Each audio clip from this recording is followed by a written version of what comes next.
done a lot of work in the community. I'm relatable. I speak the language of the people. I look like the people. I'm of the people. And so that carries a great weight. Welcome to Creative Conceit.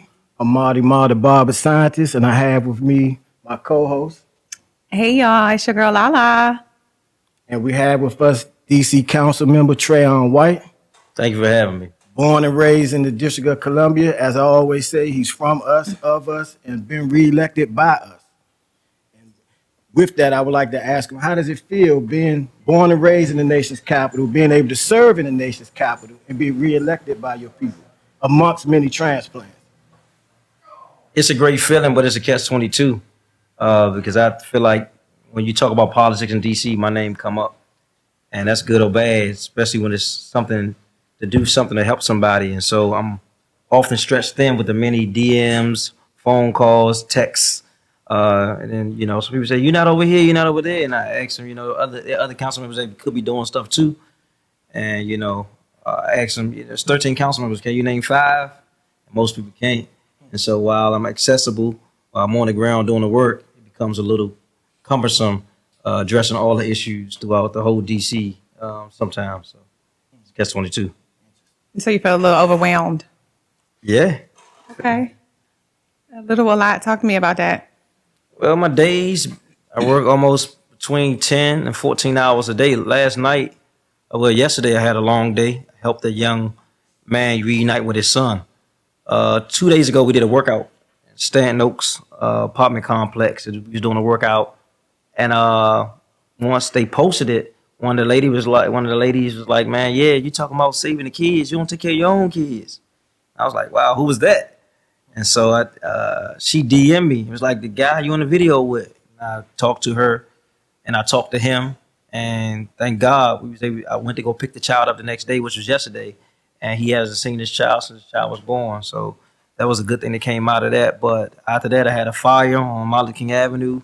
I went to the Goodman game last night. I got out at about 11:30 p.m. only to get back up at 4 o'clock a.m. So it's been a lot. Okay, 4 o'clock a.m. And is that your typical day? Yeah. I normally wake up that early. I do a lot early in the morning. Mm-hmm. Okay. And why do you think the expectation for you is so high? Partly because people have known that I'm an on-the-ground type of person prior to becoming a councilman. But I've done a lot of work in the community. I'm relatable. I speak the language of the people. I look like the people. I'm of the people. And so that carries a great weight. And I think that I tried to carry that banner, being a DC native. I believe most of the council members are not DC natives. But the reality is that we're in a city that's changing every day. So we have to embrace the whole city. So it's a catch-22 as well. Okay. So I'm glad you mentioned that because that brings my other question. We know that the city is changing. Do you see yourself continuing to serve Ward 8? If my people come out and vote, and I try to become the council member to everybody, because as a leader, I lead the whole 80,000 people, and there are some who support me and some who don't. Part of this time around, I call it bringing people underneath the tent, reaching out to those demographics or people who support other candidates, who don't agree with my policies, who may not know me, and I'm being strategic and intentional about building bridges with everyone, because reality is that my success is intertwined with their success as a leader of our community. Okay. Some people mention that you only won because the vote was split amongst multiple candidates. What's your response to that? I see that it's a new narrative they're using to justify bringing ranked choice voting to the district. And the reality is I've won 7 times. So every time I win, it's a new narrative, it's a new reason. Every last candidate that just was in this race, I beat them before. When it was one on 1, 1 on 3, 1 on 15. So basically what he's saying, y'all, he to go. I mean, I try to be humble in it, but I understand the narrative they're trying to do, because there's a lot of money that's been important to DC, so DC can change the way it is voting to what is now known as ranked choice voting, where people have the opportunity to choose more than one candidate and rank the candidates, which meaning that you can pick the first one you want, but if that doesn't happen, you can pick the second one or the third one. So they combine and see who get the most votes. And I've historically had plurality and a majority when it comes to elections, and line them up. I mean, I historically had done well in elections with or without money. I ran against a candidate who had in two races combined $500,000, and I had about $17,000. And I believe that the power is in the people. So I hear those narratives, but it's always something. You know, I've heard it said, or people refer to you as a Marion Barry protege. And one of the things that Barry was known for was his street level style. Yeah. You know, in other words, he was a public service worker who dealt directly with the public. So how do you plan to maintain a balance between that and charting your own course as a leader? Well, being as though Marion Barry and I were close, I've always been affiliated with Marion Barry. In fact, when he was on the council, I used to sit behind him sometimes while he was in office. I was close to his son, Christopher Barry. We call him Chris. So actually, when I ran for State Board of Education, my first time, he endorsed my campaign. So MB holds a place in my heart, and those some huge shoes to fill. You know, talking about mayor for life. He respected and loved all across the city, even with his own personal hiccups. Man, the people loved him, kept voting him back in. He was the mayor for 4 terms. So I'm honored just to be mentioned in the same breath as my mentor, the mayor for life, Marion Barry. So, and he was a people's person. He was often walking the streets, talking to people, going to community cookouts, walking down the street. So yeah, because I remember one time I was with him. This when I was younger, and we was walking. I was like, "Dad, you like a celebrity?" He said, "I am a celebrity." I was like, "Wow, I never heard." You know, it was good just to be in his presence. One of the things you mentioned in your re-election speech, you said that this was redemption and resilience, I think you used, right? Yeah. So I want to know, what part did your upbringing play in your ability to face challenging situations and to bounce back? Well, historically, growing up, I've always been the smallest child in the neighborhood when it comes to anything going on with sports, fights, football, basketball. And so I've always had to rise to the occasion just to compete naturally. And that gave me a chip on my shoulder. I coached a lot growing up. I coached for 9 years, Little League football. And I think that God always make provision for the vision. And I never knew I'd be a council member, but I think different things that happened in my life prepared me for the moment. Even meeting Marion Barry to William Lockridge, those things which I couldn't imagine to happen all aligned for me to get to where I am today. And there's a lot of triumph. There's a lot of pain. There's a lot of trauma. You know, growing up in Southeast Washington, D.C. wasn't easy. I survived a lot and still surviving a lot because I still live there. But I know that God saved and spared me for a reason and for this season. So I take that to heart as I continue to try to do this work. Now, part of resilience also means to move forward. Yeah. So what does moving forward look like for Trayon White? Man, in the short term, just getting up every day, trying again. Right now, I'm fighting a court case. I'm ran for re-election, dealing with my own personal issues, dealing with sometimes depression, dealing with anxiety, talking about 2 of my bank accounts was closed and my credit card. So financially, so it's been something I never experienced before, but I just know who I am, and it gives me the resilience to know my grandmother. I mean, one time when I was younger, I was going to P.R. Hurst Middle School. It was a very challenging school, but I loved that school. And they were saying, you know, I had some issues with learning or whatever. My grandma she said something that stuck with me, and it was simple. They was trying to put me in these classes. She said, "You're gonna get your black ass in there. You're gonna learn." I was like, "Damn," you know. She removed all excuses, and I believe the person who says they can and the person who says they can't are both right. It's really what you're gonna believe about yourself. And I did well. I graduated high school with a 4.1 GPA, college with a cumulative 3.7 GPA, magna cum laude, and so I believe, man, as a black man, I don't have a lot of room for excuses. I got to keep picking myself up, keep going, because there's somebody depending upon my success directly and indirectly that I don't even know. So I use that as motivation. I know that part of the criteria of the job is to try to be objective, right? And Yeah. I heard you say that you would even try to work with those who ran against you.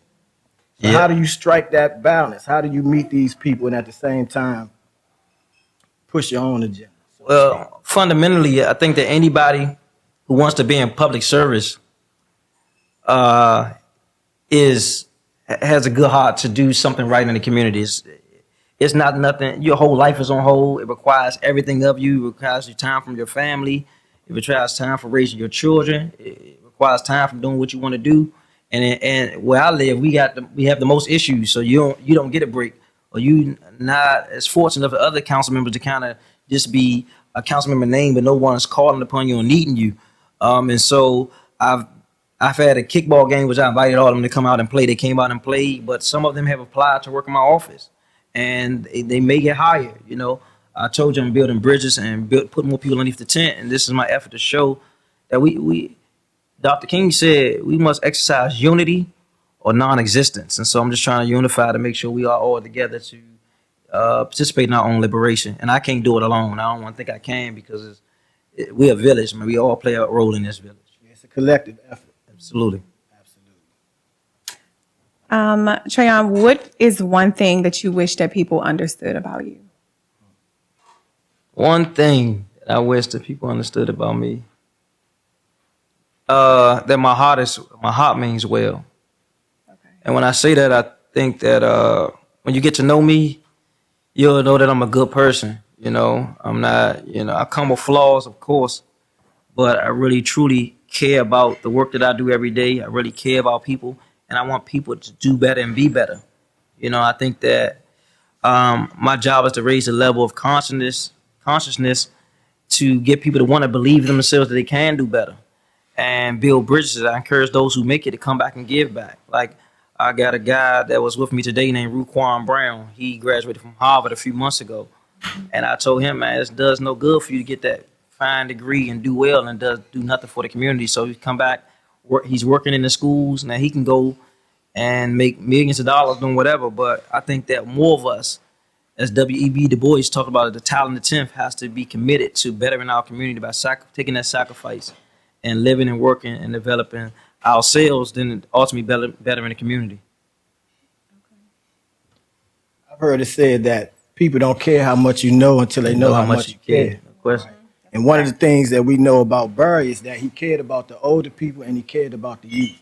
And that's not to say he didn't care about those in the middle, but that's what his focus was, right? Right. What does that look like for you? He told me that personally. He said, Trayon, we got a responsibility to make sure we take care of the seniors and the youth. Out of his own mouth. So it ain't nothing that people just saying. That's real. I heard it from the man himself. And I pride myself on that. In fact, I called a lady this morning. I got a call from who was it? Boogie from Up Cedar. He called me. I missed his call. He texted me and was saying there was a senior who was displaced because they was talking about she was losing a voucher. Her name was Miss Johnson. And I ended up calling and have a long conversation with her. But we in a place in time where the price of living in D.C. not going down, it's going up. And those who are on fixed incomes, like Miss Johnson, are being forced to make a decision. Do they put that extra money to getting their medicine, their food, or other essential needs? And we have to figure out a way, while we're talking about putting over close to $1 billion into a stadium, that we make sure we don't forget about the people in the same breath. When you think about everything that you've been through and still going through, right? If there was any takeaways for the up and coming youth to extract from you, because all of them are not going to be council members, all of them are not going to be in politics, but what can they learn from the life of Trayon White? Oh man, that's deep. My whole life, one lesson I learned. One, I would say that you got to keep getting up. You got to have resilience, as you said earlier. I think that growing up in this environment in D.C., it's hard, from some people, a lot of people, broken families, struggling, trying to make it out.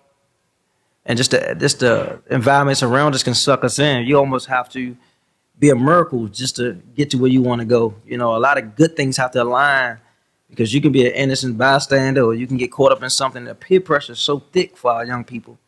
And I always think to myself, the greatest influence on a young person is another young person. And so we have to pretty much be intentional about giving them a way out and promoting positivity. Like, I got this young boy named Khalik Bonds. I've been working with him for quite some time.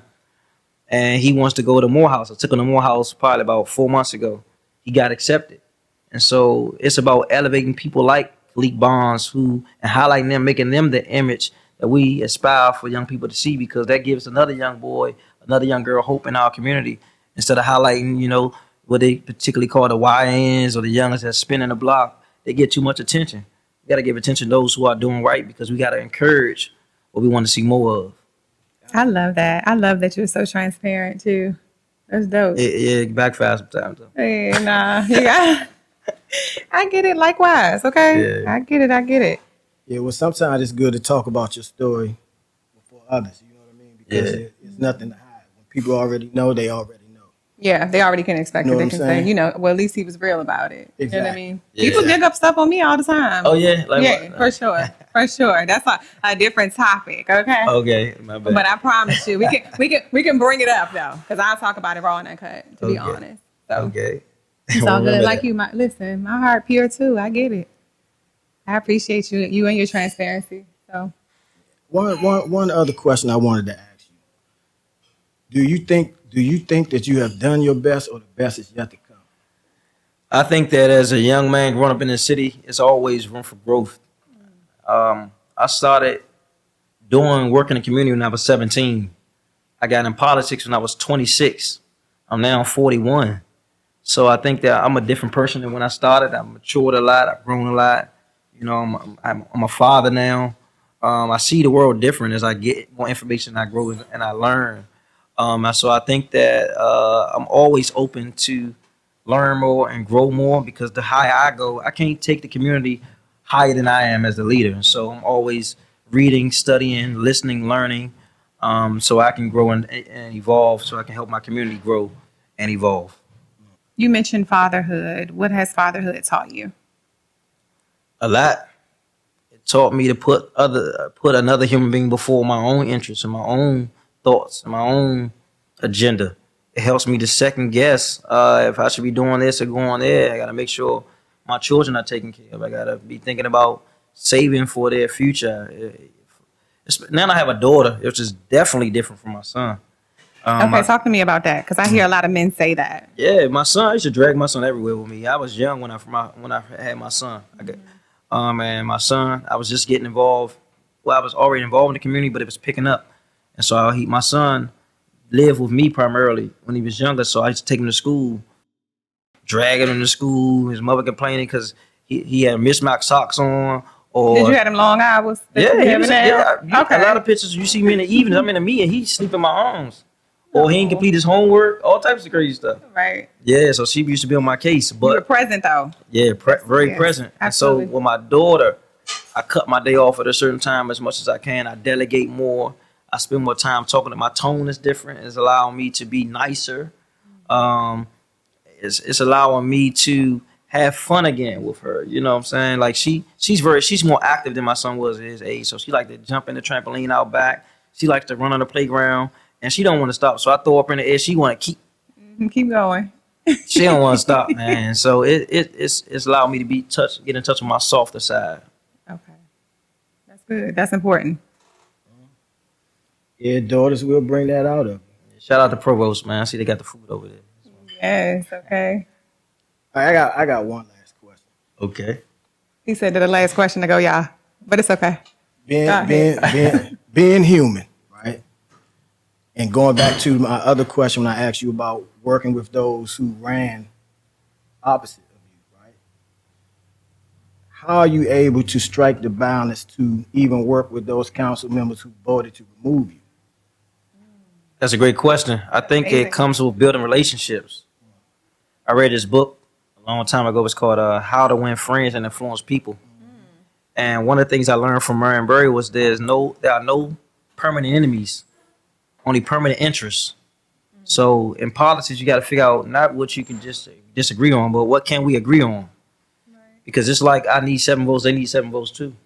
And so part of that journey is trying to figure out where's the happy medium. Because we all say we care about DC, we care about the residents of our city. We should be able to find some common ground somewhere. And that come with hard conversations, that come with building trust, that come with, working with their chiefs of staff, working with their legislative director, just being in front of them, because a lot of them know me. And anybody who really know me know that I got a heart and I work hard for the people. And so, you can like me or not like me, but fundamentally, that's pretty much what I've been doing for 23 years straight. And so I plan on meeting with all the members at some point. The council's on recess now and hopes to offer amendments, offer new bills, and move resources where they need to be in a more equitable way in DC. I'd like to thank Trayon for giving us the opportunity. Thank you for having me. We wish you well.